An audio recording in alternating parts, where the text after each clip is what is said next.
আমরা আসলে মূলত আজকে এখানে যে ব্যাপারে সেটা হচ্ছে যে আমরা বোর্ড বেশ কিছুদিন ধরে ভাবছিল নারীদের ক্রিকেটটাকে আর কীভাবে আমরা একটু এগিয়ে নিয়ে যেতে পারি এবং সেই সেই বিষয়টাকে মাথায় রেখে মেয়েদের জন্য বিপিএলটা করা যায় কি না সেটা নিয়ে একটা চিন্তাভাবনা ছিল এবং আজকে সিদ্ধান্ত হয়েছে যে আমরা সেটা করব। মূলত সেটা নিয়ে আমরা একটু আলোচনা করতে চেয়েছিলাম আজকে। এর বাইরে অন্য কোনো প্রসঙ্গ থাকলে সেটা নিয়ে কথা বলবো, বাট মূলত সেটা নিয়ে আমরা আলাপ করতে চাই আজকে। সো এই সিদ্ধান্তটা হয়েছে যে আমরা উইমেন্স বাংলাদেশ প্রিমিয়ার লিগ এটা আমরা আয়োজন করব। তিনটা দল নিয়ে এটা করার পরিকল্পনা করা হয়েছে এবং এটা এই বিপিএল শেষ হবার পরপরই অনুষ্ঠিত হবে এবং এর এর এর ডিউরেশন ৮ থেকে ৯ দিনের মতো ডিউরেশনের মধ্যে এটা শেষ হবে। অলরেডি আমরা কিছু কিছু ফ্র্যাঞ্চাইজির সাথে কথা বলেছি এবং তারা আগ্রহ দেখিয়েছে এবং এটা এটা আমরা শুরু করতে চাই এবং দেখতে চাই যে নারীদের ক্রিকেটের এই জিনিসটাকে যে আমরা নিয়ে আসি সামনে টি20 ফরম্যাটে সেটার এফেক্টটা কীরকম হয়। আমরা আশা করছি যে এটা নারী ক্রিকেটকে আরেকটা লেভেলে হয়তো উন্নীত করতে পারবে। গ্যারান্টি মানি বা পেমেন্ট ইস্যু নিশ্চয়ই নারীদের বিপিএল এ সেই সমস্যা আরো ভালো করে নিশ্চয়ই ফ্র্যাঞ্চাইজি আনবে।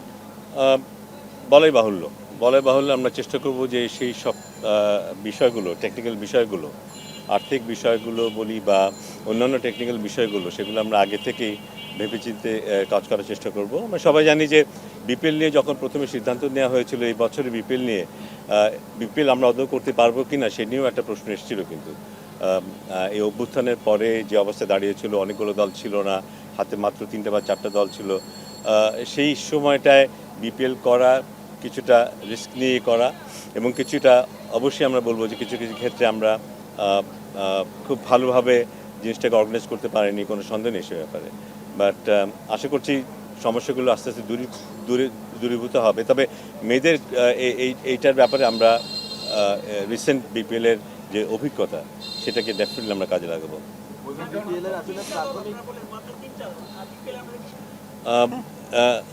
কারণ একটা মানসম্পন্ন টুর্নামেন্ট করতে গেলে যে ধরনের যে মানের প্লেয়ার দরকার সেই মানের প্লেয়ার আমার মনে হয় না আমরা এর চাইতে বেশি দল করলে সেটা হতে পারতো। সেটাই বড় কারণ। আমরা এটা ভেবেছিলাম যে 4টা দল নিয়ে করা যায় কি না, সেক্ষেত্রে ওইটাই একটা বাধা হয়ে দাঁড়িয়েছে। আমরা চেষ্টা করি শুধু একটা টুর্নামেন্ট করা না, যেখান থেকে হয়তো প্রোডাকশন হবে, অনেকে হয়তো আয় হবে, এইসব হবে, কিন্তু আমরা আলটিমেটলি যেটা চাই সেটা হচ্ছে খেলার মানটা কীভাবে বাড়ানো যায় সেটা। আমরা মনে করেছি যে 3টা দল নিয়ে যদি আমরা এটা আয়োজন করতে পারি সেই ক্ষেত্রে খুব কম্পিটিটিভ একটা টুর্নামেন্ট আয়োজন করা সম্ভব এবং এর থেকে কিছু আউটকামও আমাদের ফেভারে আসতে পারে।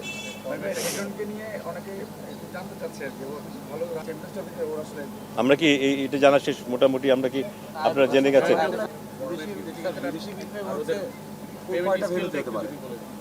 3টা দল 2টো রাউন্ড খেলবে, প্রতি রাউন্ডে 3টা করে ম্যাচ হবে, 2টো রাউন্ড মানে 6টা ম্যাচ হবে, তারপরে ফাইনাল হবে, টপ 2টো টিম ফাইনাল খেলবে, এই মিলে 7টা ম্যাচ হবে। একজন বিদেশি খেলোয়াড় প্রত্যেকটা দলে খেলতে পারবে এবং আমরা প্রাথমিকভাবে যে সিদ্ধান্ত নিয়েছি প্রত্যেকটা দলে 15 জন করে দেশীয় খেলোয়াড় থাকবে এবং বিদেশি খেলোয়াড় রেজিস্ট্রেশনটা আমরা ওপেন রেখেছি, কিন্তু প্রত্যেকটা দলে একজন করেই মাঠে বিদেশি খেলোয়াড় নামতে পারবে।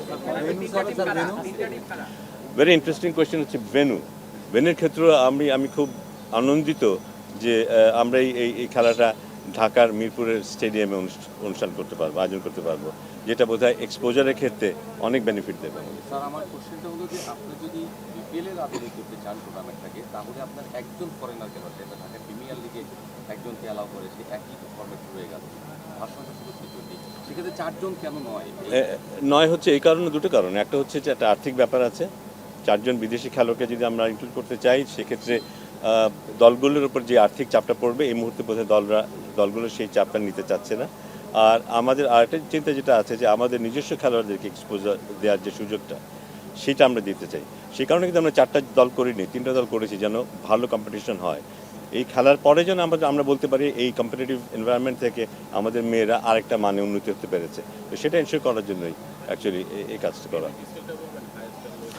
এটা কিছুটা আমরা চিন্তাভাবনা করেছি, কিন্তু ঠিক বলার জায়গায় এখন আমরা আসিনি। হয়তো দু একদিনের মধ্যে এই ব্যাপারে আমরা একেবারে আরও সুনির্দিষ্টভাবে বলতে পারবো। স্যার যেহেতু মানে শুরু হয়েছিল কোচিনে বললেন যে হয়তো অন্য বিষয়ে একটা আসবে একটু উত্তর দেন স্যার। যদি ম্যাচটা খেলেছে রাজশাহী তাদের পেমেন্টটা কথা বলেছে সামনে এবং যে মোটামুটি 50% নিশ্চয়তা পেয়ে গেছে, 25% পেয়েও গেছে। তো সেই দিকে স্যার বিসিবি তো অবশ্যই অবগত আছে, গতকাল আপনারা কথা বলেছেন। তো যদি একটু বলতেন যে তাদের সাথে সবশেষ কথা কী হচ্ছে, পেমেন্টটা কী আকারে তারা পেয়েছেন? না, আমরা সবাই জানি যে আপনাদের মতো করেই কিন্তু আপনাদের খবর দিয়েই কিন্তু আমরা জানতে পেরেছি যে এই সমস্যাগুলো হচ্ছিল এবং সেটা সেই পরিপ্রেক্ষিতে কিন্তু আমরা যোগাযোগ করেছি এবং থ্যাঙ্কফুলি ওনাদেরকে আমরা বোঝাতে পেরেছি এবং সেই কাজটা ওনাদের করাতে পেরেছি যে পেমেন্ট ওনারা শুরু করতে পেরেছে। সো এবং সেটার ফলশ্রুতিতে আমরা দেখেছি আজকে খুব উজ্জীবিত ছিল রাজশাহী দল এবং আজকে ম্যাচটাও জিতেছে। সো আশা করবো যে এই ধারাবাহিকতা তারা বজায় রাখবে, তারা তাদের দায়িত্ব সম্পর্কে সচেতন হবে এবং যেই সব ব্যাপারগুলো আছে পেমেন্টের ক্ষেত্রে সেগুলো তারা মেনে চলবে। ফাহিম ভাই, আমার কয়েকটা প্রশ্ন করতে চাই। ফাহিম ভাই, প্রথম ব্যাপার সেটা হচ্ছে যে এখন পর্যন্ত অন্তত 2-3টা দল রয়েছে যাদের ক্রিকেটাররা 1 পয়সাও পেমেন্ট পায়নি এবং এখন পর্যন্ত BPL governing council with franchise সেটাও প্রদান করতে পারে। এই ব্যাপারে আপনি অবগত কিনা? বলে যারা ম্যানেজারিয়াল এই রোলটা প্লে করছে বা এটার সাথে জড়িত যারা, আমি জানি না ইনফ্যাক্ট কারা জড়িত ফাহিম ভাই, এটা কি দুঃখজনক কিনা যে ক্রিকেটাররা এখন পর্যন্ত চুক্তিপত্রের কাগজ হাতে পায়নি বা ফ্র্যাঞ্চাইজিও পায়নি, আবার সেই পেমেন্টটা এখন পর্যন্ত প্রথম আলো রিপোর্ট করেছে, আমি একদম কোট করে বলছি, তারেক মাহমুদ বনি আমাদের শ্রদ্ধেয় বড় ভাই, এবং এটা ডেফিনেটলি একটা খুব অথেন্টিক রিপোর্ট যে 1 পয়সা পেমেন্ট না পেয়ে বিপিএল অর্ধেক খেলে ফেলেছে ক্রিকেটার। আমি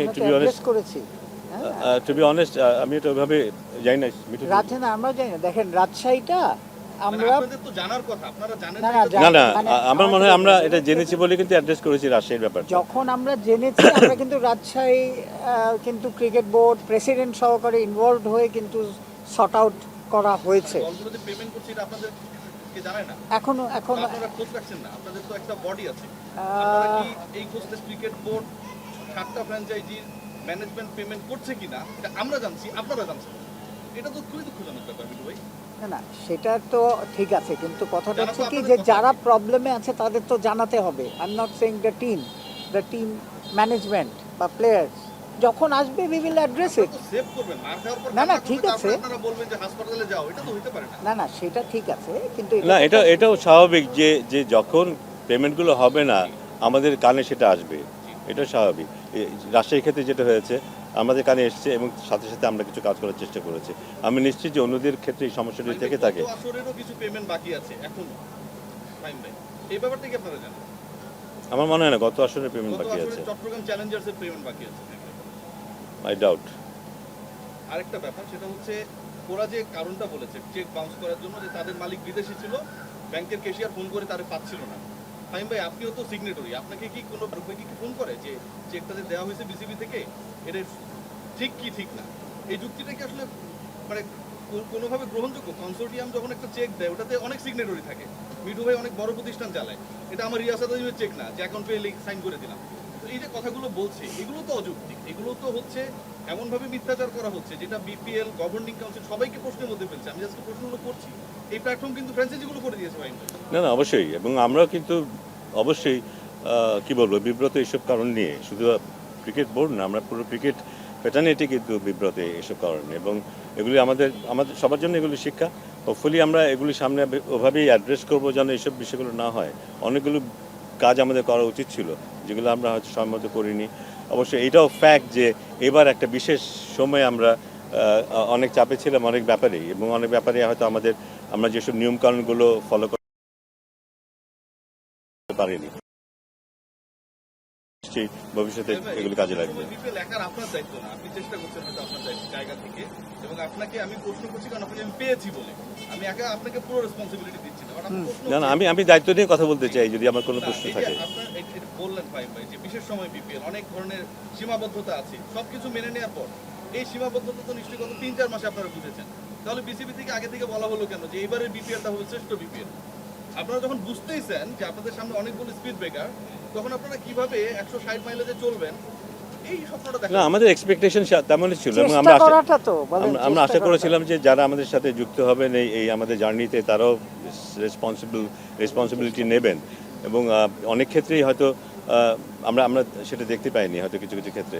সো বাট আমরা চেষ্টা করবো বাকি সবাই যতটুকু আছে সেখানে এই পেভমেন্ট ইস্যুগুলো হোক বা অন্যান্য কোনো ইস্যু সেগুলো আমরা চেষ্টা করবো যেন আরও স্মুথ হয় এবং কিছু কিছু জিনিস যে ভালো হচ্ছে এটাও বোধহয় স্বীকার করতে হবে আর অফকোর্স আমরা ভালোটার দিকে না গিয়ে আমরা মনে আমাদের দায়িত্ব হচ্ছে কোনটা খারাপ হচ্ছে সেটাকে অ্যাড্রেস করা এবং সেটা আমরা চেষ্টা করছি। বিপিএল গভর্নিং কাউন্সিল তো ধরেন বিপিএল চালাচ্ছে, ফ্র্যাঞ্চাইজিগুলো ব্যাংক গ্যারান্টির টাকা দেবে, ফ্র্যাঞ্চাইজি একটা নামে দল কিনেছে, তাই না? যেমন ধরেন আমি ভ্যালেন্টাইন্স গ্রুপের কথা বলতে পারি, ফরচুন গ্রুপের কথা বলতে পারি, চেক আসবে কিন্তু সেই গ্রুপের নামে। আমার কাছে চেক রয়েছে, অথেন্টিক চেক, আমি এটা আপনাকে ফাইমে দিতেও পারবো, মিঠু ভাই দিতেও পারবো। এখানে মিস্টার আমিনকে বিসিবিকে চেক দিচ্ছে, আমি নিশ্চিত নই এই ঘটনা সম্পর্কে আমি I am not really aware of it, so এই টাকাটা যে ঢুকেছে এটা আপনি I am not aware of it. এটা কারা অ্যাওয়ার্ড বা কাদেরকে ফাইমে এই প্রশ্নটা আমরা করতে পারি? কোনো ব্যক্তির নামে কি কোনো বিসিবি চেক গ্রহণ করতে পারে কিনা যখন একটা দল দেওয়া হয়েছে একটা কনসোর্টিয়ামকে, সেটা কি সম্ভব কিনা? আমি জানি না মিঠু হয়তো মিঠু উত্তর ভাই তো দিতে অনেক পারে। বড় প্রতিষ্ঠান রয়েছে, না না সফটওয়্যার আপনি ডেফিনেটলি রপ্তানি করেন। এখন কথাটা হচ্ছে কি যে বলতেছেন there is a logic, there is no deniable, there is not logic, but টাকাটা এসেছে এটা আসলে যেহেতু ফাইমরাও জানে না বিপিএল গভর্নিং টাকাটা পেয়েছে এটুকু জানা ছিল আমাদের, সো এটা নিয়ে actually it's a good point. এটার উত্তর এখন কিন্তু আমার কাছে নেই। আমরা ফাইম ভাইরা এটা জেনে পরবর্তীতে and you know how we handle, যে প্রবলেম থাকলে ডিনাই করা হচ্ছে না, কথা হচ্ছে যে আপনাদের গার্ডসিপ বলে আপনারা এখানটা এসেছেন ফাইম ভাই। আমার লাস্ট প্রশ্ন, তাকে আমরা BPL through out the BPL এখন পর্যন্ত ঢাকা, চট্টগ্রাম, সিলেট সব জায়গায় মোটামুটি ডান, আবার ঢাকায় ফেরার অপেক্ষা, সম্পর্কটা কি একটু আগের মতো নেই নাকি হচ্ছে তিনি সময় পাচ্ছেন না, মানে জানার জন্য? ওনার ব্যক্তিগত কাজ থাকতে পারে, তবে আমার ধারণা যে উনি সব খোঁজ খবর রাখছেন, ওনার সাথে আমাদের যোগাযোগ হচ্ছে এবং বিপিএল কোথায় কি হচ্ছে ভালো মন্দ উনি এইসব সম্পর্কে অবগত আছেন কবে মাঠে আসতে এবং পারে ভাই? আমি আশা করি ঢাকায় যখন আমরা যাব আমরা ওনাকে দেখতে পাবো।